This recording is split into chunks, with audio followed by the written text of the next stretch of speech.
you know it, you know immediately when it's coming on, and you stand it until you just can't stand it anymore, and then you give up and say, hey. Tammy Wynette and George Jones were two of the biggest names in country music. Together, they seemed like the perfect match. Their voices blended beautifully, their fame kept rising, and fans could not get enough of their love story. But behind the music and the spotlight, life was far more complicated. Their marriage had love, passion, heartbreak, and struggles that slowly pulled everything apart. Tammy became one of country music's biggest stars, but her private life carried pain that fame could not hide. The more people learned about their story, the harder it was to see it as a fairy tale. Join us as we uncover the love, struggles, and secrets behind their lives. Tammy's pain started long before George. Virginia Wynette Pugh was born in Itawamba County, Mississippi in 1942 on a farm near the Alabama line. She later said both Alabama and Mississippi felt like home. She was the only child of Mildred Fay Russell and William Hollis Pugh. Her mother was a school teacher. Her father wanted to be a musician. He played guitar and sang in a group, but he was diagnosed with an inoperable brain tumor and died when Wynette was only 9 months old. Before he died, he took her to the family piano and said she should learn to play when she was old enough. After his death, her mother moved to Memphis to work in a defense plant during World War II. Wynette was left with her grandparents in Mississippi, where she picked cotton and hated it. She later said, "I hated every minute I spent picking cotton."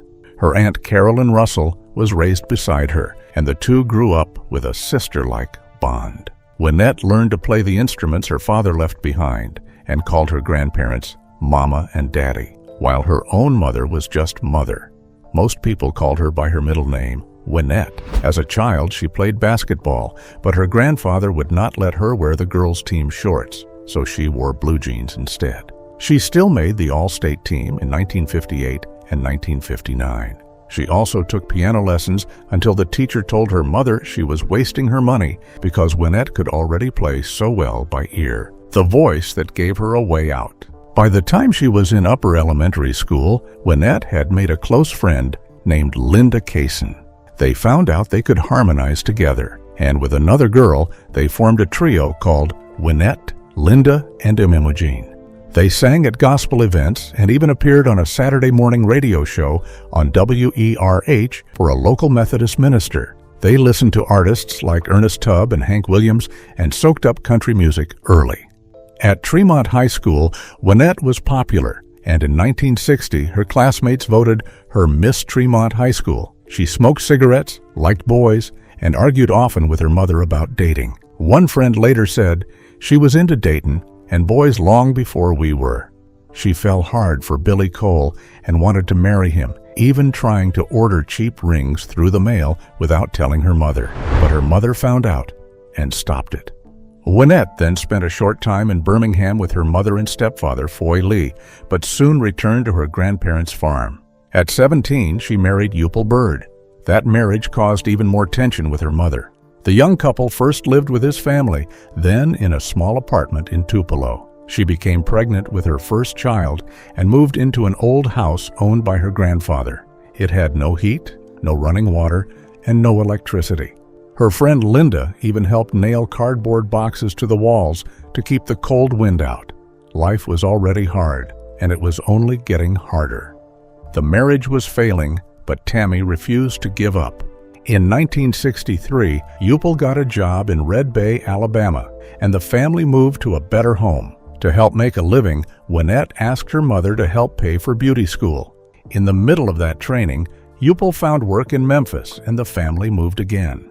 In Memphis, Wynette worked as a barmaid and sang for customers. The bar owner and the house pianist both saw something special in her and told her she should go to Nashville.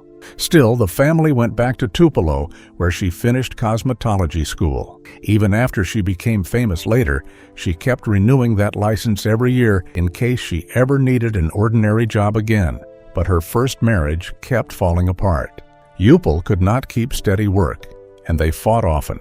After another pregnancy, she asked him to leave, but he kept coming back. According to biographer Jimmy McDonough, one terrible argument led to what was called a nervous breakdown. Her family took her to a psychiatric hospital. Doctors said she had depression and gave her 12 rounds of electric shock treatment. Even after that, she still wanted a divorce. Her mother did not approve, so Wynette secretly moved with her children to Birmingham.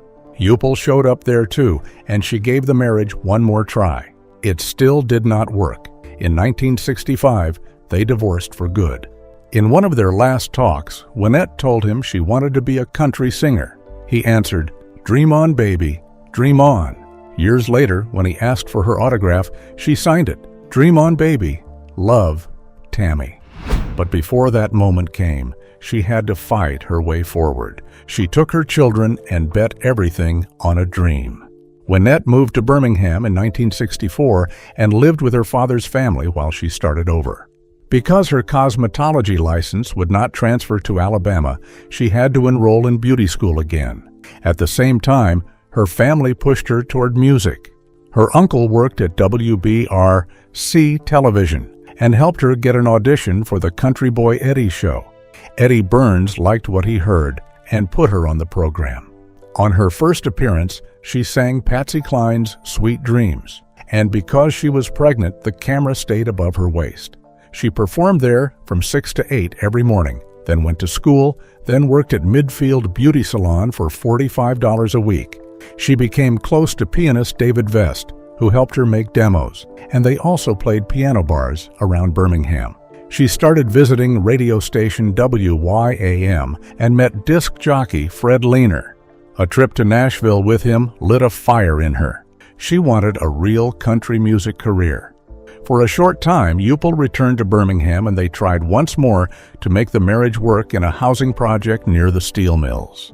But according to Wynette, he got a job and then stopped coming home. In January 1966, she packed her 3 children and everything they owned into the car and drove to Nashville. She stayed at the Anchor Motel while she searched for a recording contract. There, she met Don Chappell, a musician and songwriter who worked at the desk.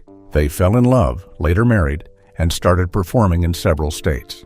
He tried to get labels like Musicore, Hickory, Cap, and Decca to sign her, but every one of them turned her down.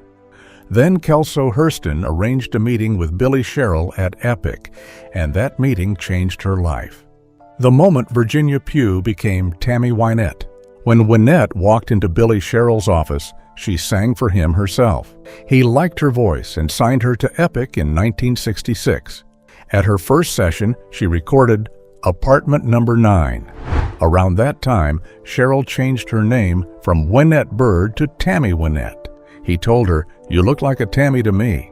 From that point on, Virginia Wynette Pugh became Tammy Wynette in the eyes of the public. The single reached number 44 on the country chart, but success did not mean comfort yet. Money was still tight, and Sherrill had to get booking agent Hubert Long to find her tour dates because many promoters did not want a female performer. Tammy later said, "I had begun to realize I was working in a man's world, and most of them looked down on women in the business. Then things began moving fast. In 1967, Your Good Girl's Gonna Go Bad gave her a big breakthrough. The album with the same title also did well. Soon after came My Elusive Dreams with David Houston, her first number 1. Then I Don't Want a Playhouse, which won her a Grammy, and then Take Me to Your World and DIVORCE. She toured more and more with Don Chappell, her band the Countrypolitans, David Houston, and George Jones. Tammy had grown up listening to George's records and reading about him in magazines. He was already a major country star. George Jones had been born in Saratoga, Texas in 1931 and raised in a troubled home. His father drank heavily and could be physically and emotionally abusive. George later said his father would wake him and make him sing for drunk friends or face a beating. Even with that pain, George became a singer. He loved Hank Williams deeply, left home young, served in the Marines, and by the 1950s had built a career with hits like Why Baby Why and White Lightning. By the late 1960s, their paths were fully crossing. The start of country music's most dangerous love story. As Tammy rose, George kept rising too. He had started recording in 1954 and worked with producer Pappy Daly. He got early attention with Why Baby Why in 1955 and later met Elvis Presley and Johnny Cash while touring with the Louisiana Hayride. In 1956, he was invited to sing at the Grand Ole Opry. He had been pushed to record some rockabilly after Elvis exploded, but it was never really him. In 1957, he moved to Mercury, had more hits, and kept writing songs that other artists also loved. By 1959, White Lightning, written by the Big Bopper, helped launch him even higher. So when Tammy met him in the late 1960s, she was meeting a man she had admired for years. They began doing package shows together, and after a problem with David Houston's management, Tammy and George started singing My Elusive Dreams on the road. George was also friendly with Don Chappell, and the three spent time together. Then one night, everything changed. George later said he went to Tammy and Don's house for dinner and saw them get into a nasty fight. Don cursed at Tammy. George wrote that he got so angry, he flipped the dinner table and sent dishes and glasses flying everywhere. Tammy also said George had helped her when one of her children got food poisoning, and the next day he came by again, while Don was upset because she kept playing George's music on the record player. Either way, the result was the same. In that house, with Don right there, Tammy and George admitted how they felt. George later wrote that he told her he loved her that night. Then he left with Tammy and her 3 young daughters, and they never went back. The old life was over, and a very different one was starting. The fairy tale image that hid the truth. Tammy's marriage to Don Chappell ended, and after legal complications, it was annulled. George also secured his divorce from Shirley Ann Corley. On February 16, 1969, Tammy Wynette and George Jones got married. Fans and the music business quickly turned them into Mr. and Mrs. Country Music. It was the perfect image. Tammy had just recorded Stand By Your Man, a song she and Billy Sherrill reportedly wrote in 15 minutes. The song became huge. It topped the country charts in the United States and Canada, crossed over to the pop chart, and even later reached #1 in the United Kingdom.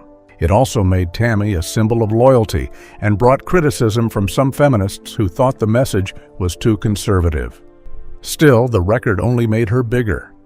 Around the same time, she joined the Grand Ole Opry, won more major awards, and became one of country music's biggest female stars. George and Tammy bought a huge plantation home in Lakeland, Florida, and built a venue there called Old Plantation Music Park. Friends like Loretta Lynn and Johnny Cash came to play. George, who already had children from earlier marriages, adopted Tammy's 3 girls. On stage, the two looked unstoppable. Their bus was labeled Mr. and Mrs. Country Music, and people called them the President and First Lady of country music. Once George was finally free from his old recording contract, they began cutting records together too.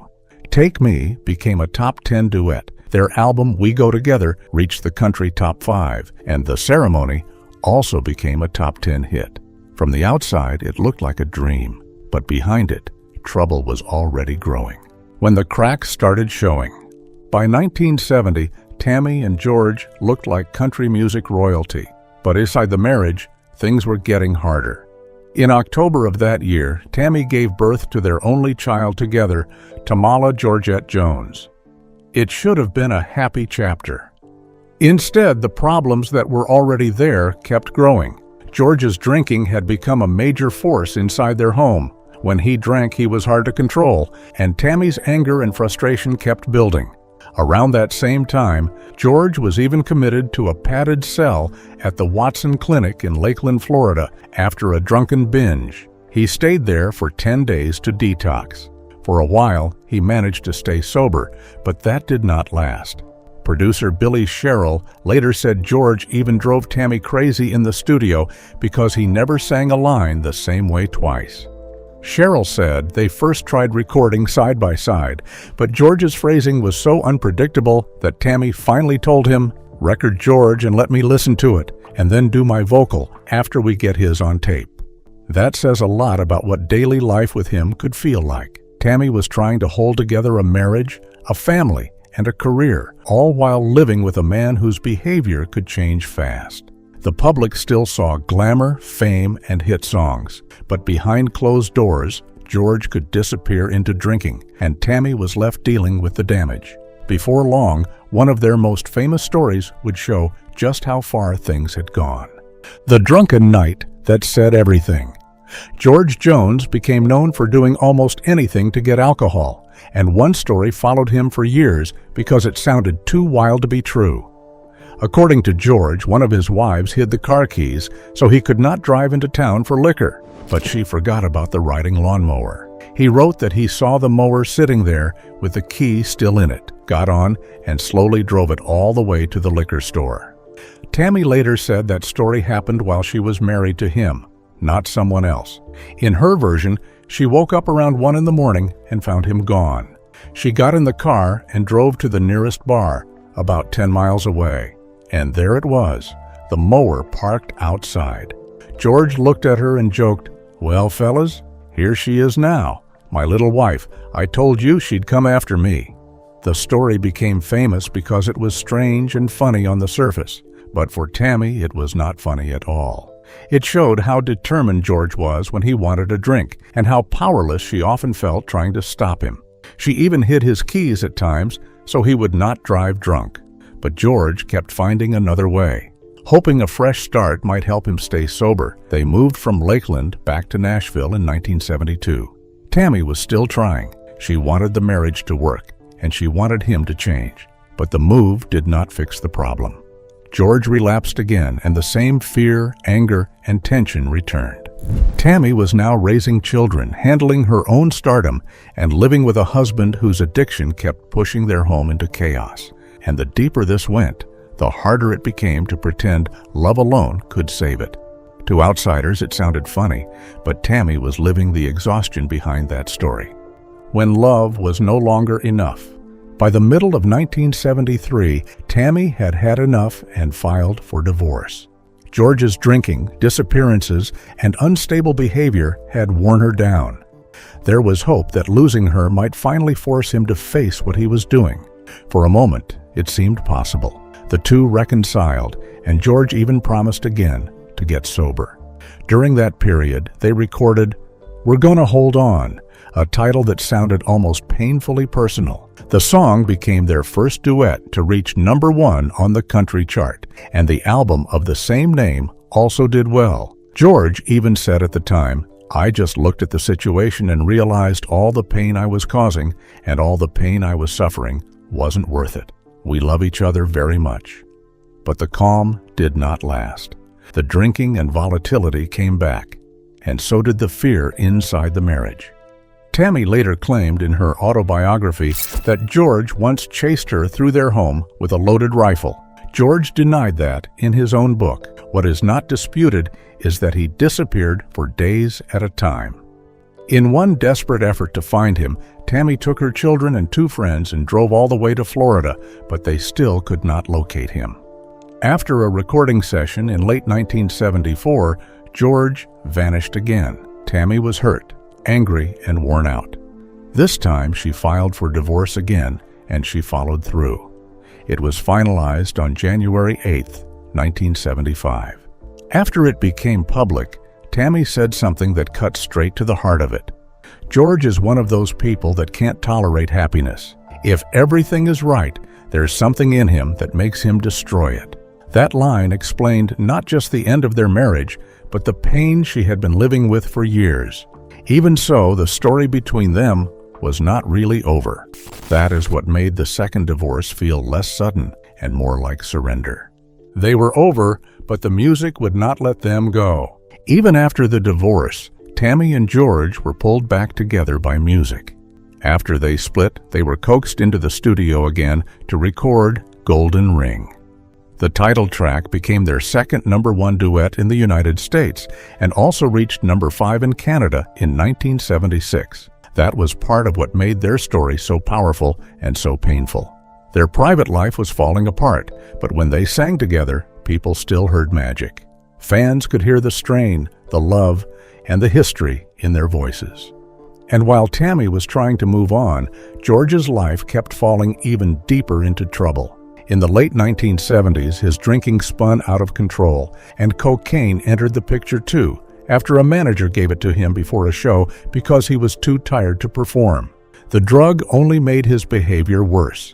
He became more paranoid, more reckless, and more unreliable. At one point, he nearly shot his friend and songwriting partner Earl "Peanut" Montgomery during a drunken binge. He missed more and more shows, faced lawsuits from promoters, and by 1978, he filed for bankruptcy while owing Tammy $36,000 in child support. He admitted he was deep in debt.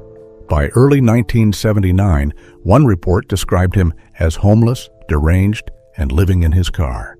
Even when he was nearly broke, he still joked about how bad things were.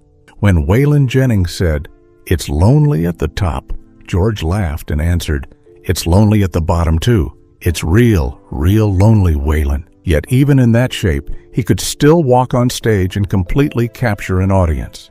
That was part of the tragedy with George. The talent never disappeared. But for Tammy, talent was not the problem. Living with what came with it was. People loved the songs, but Tammy knew applause could not fix private miseries. Tammy left one storm and walked into another. After George, Tammy's personal life did not suddenly become peaceful. She was linked for a short time to Rudy Gatlin, but the relationship ended under a cloud of bad publicity after a mysterious fire at her home led to rumors. She also dated Burt Reynolds after meeting him on a television show. Their romance stayed quiet for a while, and they spent time together in Florida. One night, Tammy found him unconscious in a bath and pulled him out before he drowned. Doctors later said his blood sugar was low. Tammy realized he was not ready to commit, so she ended the romance, though they stayed friends. In 1976, she quickly married real estate developer Michael Tomlin after only a short courtship. Friends later claimed much of his wealthy image was fake. One said, "It was all a facade. The furniture in his office was rented." After their honeymoon in Hawaii, Tammy said Tomlin spent heavily and even tried to fire a gun on the beach, frightening her children. That marriage was annulled after just 6 weeks. Then in 1978, she married George Ritchie, a songwriter, publisher, and producer she already knew through work. He soon became her full-time manager, fired several female road crew members, and took control of her finances.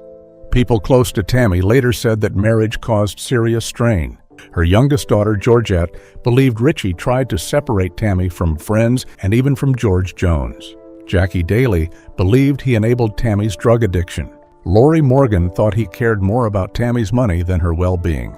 George Jones himself said, "I believe a lot of things went on that shouldn't have went on. Let me put it that way."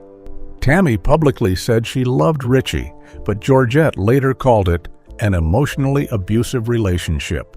And while that was happening, Tammy's body was beginning to fail her too, which opened the door to another long nightmare. Tammy kept moving forward in public, while her private life stayed deeply unsettled. Pain, addiction, and rumors that would not go away. Tammy's serious health troubles had started back in 1970 after a hysterectomy following Georgette's birth. The surgery led to infection, scar tissue, and constant pain. She developed lifelong gallbladder problems and began taking pain medication just to cope. In the early 1970s, she also started using Valium before concerts. More surgeries followed, and with them came more prescriptions. Over time, she became addicted. Demerol was first used for stomach cramps, but later she took it even when she was not in pain, and eventually by injection. Some injections were given by road crew members after a doctor showed them how. When doctors realized she was addicted and stopped prescribing the drugs, Tammy found other doctors around the country who would still give them to her. Sometimes the tour bus would stop at hospitals overnight so she could get more painkillers. As all this was happening, controversy kept circling her life. In 1978, Tammy claimed a man with a gun hid in her unlocked car at a Nashville shopping center and later released her far away in Giles County. Days later, Georgette was nearly abducted from school, and Tammy later got a threatening backstage note that said, "I'm still around. I'll get you." The FBI investigated, but nothing was proven and no one was arrested. Rumors exploded. Some people guessed George Jones was behind it. Others believed Tammy used the kidnapping to cover up infidelity. Jackie Daly and Georgette later said they believed it was staged to hide the truth that George Ritchie had beaten Tammy. Georgette wrote that Ritchie tried very hard to be the only person she could turn to. By the 1980s, the damage was no longer easy to hide. Her fame stayed strong, but so did the pain, suspicion, and lasting damage. What Tammy said near the end still hurts. Tammy's addiction became public in 1986 when she entered the Betty Ford Center. But even there, she ended up back in the hospital and back on pain medication after a major operation. The addiction continued into the 1990s, and she later used Dilaudid, often carrying it in her purse. In 1993, a severe bile duct infection left her in critical condition with low blood pressure and a coma that lasted several days. She recovered, but in her final years, she often needed oxygen, IV treatments, and more injections. Even so, she kept performing. In 1991, she made an unlikely comeback with the KLF on Justified and Ancient, a hit that reached #1 in 18 countries. In 1992, she became part of a political storm when Hillary Clinton said she was not some little woman standing by my man like Tammy Wynette. Tammy fired back in a letter, saying, "With all that is in me, I resent your caustic remark."